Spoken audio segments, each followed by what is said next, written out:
நடிகர் பாபி சிம்ஹாவின் தந்தையை இறக்கிவிட்டு திரும்பும் போது விபத்து ஏற்பட்டிருக்கிறது. அது குறித்தான அந்த அண்மை செய்தியை பார்த்து வருகிறோம். விபத்தை ஏற்படுத்திய பாபி சிம்ஹாவின் ஓட்டுநர், விபத்தை ஏற்படுத்திய காரை பறிமுதல் செய்த போலீசார் ஓட்டுநர் புஷ்பராஜ் என்பவரை கைது செய்திருக்கின்றனர். இது பற்றிய மேலும் விவரங்களை எமது செய்தியாளர் ராகவேந்தர் விவரிக்க கேட்கலாம். வணக்கம் ராகவேந்தர், இந்த விபத்து எப்படி நடந்தது? அது குறித்தான முழு விவரம் என்ன? வணக்கம்.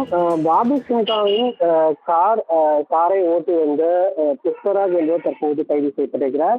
இந்த புஷ்பராஜ் பாபி சிம்ஹாவின் தந்தையை அவர் வீட்டில் விட்டுவிட்டு திரும்பும்போது சத்திப்பாரா மேம்பாலத்தில் வந்திருக்கிறார். அப்போது கிட்டத்தட்ட அங்கிருந்தக்கூடிய 6க்கும் மேற்பட்ட வாகனங்களை அவர் மோதி இருக்கிறார்.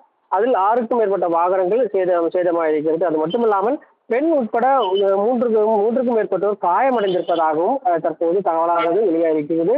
நம்ம தற்போது ஒரு புகைப்பட காட்சியை பார்த்துக் கொண்டிருக்கிறோம். அந்த புகைப்பட காட்சியில் அந்த காரானது அப்பளம் போல் நொறுங்கியிருப்பதையும் பார்த்திருக்கிறோம். இது ஒரு சொகுசு காராகும். இந்த சொகுசு மோதி அந்த கண்ணாடி உடைந்திருப்பதையும் பார்க்கலாம். அது மட்டும் இல்லாமல் அந்த ரத்தமும் கீழே சிந்தி இருப்பதையும் பார்த்திருக்கிறோம். தற்போது அந்த வாகனங்கள் மட்டும் அடையாமலும் அடைந்தது மட்டுமல்லாமல் அந்த 3க்கும் மேற்பட்ட பெற்றோர் அதிலிருந்து காயமடைந்திருக்கிறார்கள். தற்போது அவர்கள் மருத்துவமனையில் சிகிச்சை பெற்று வருவதாகவும் போலீசார் தரப்பில் தெரிவிக்கப்பட்டது.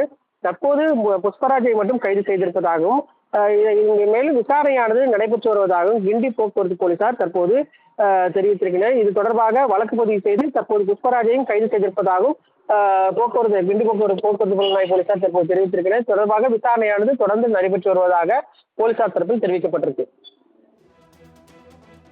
விவரங்களுக்கு நன்றி ராகவேந்தர்.